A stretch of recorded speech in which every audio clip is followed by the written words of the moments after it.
Chez Inbolt, on a remarqué les nouvelles façons d'innover pour préserver la planète. C'est simple, en fait, c'est de ne pas considérer l'écologie comme étant un bonus auquel on ajoute lors de la création d'une société, mais vraiment que ça soit l'essence même lors de la création d'une société, que ça soit une obligation. Et en fait, c'est vraiment en considérant ça comme une obligation qu'on arrive, je pense, à innover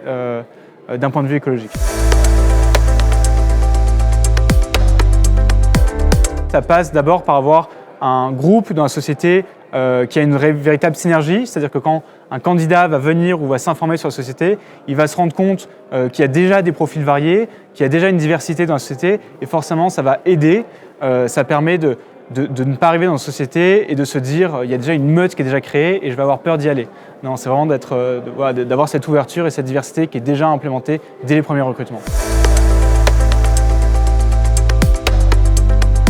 La souveraineté technologique en France et en Europe est possible et elle est même encore poussée. Par exemple, nous, chez Inbolt, on fait partie d'un accélérateur qui s'appelle l'Atlas Stratégique, qui est poussé par la défense et qui justement a pour objectif de garder la souveraineté technologique en France, c'est-à-dire de garder l'essentiel de la technologie développée par certaines startups en France.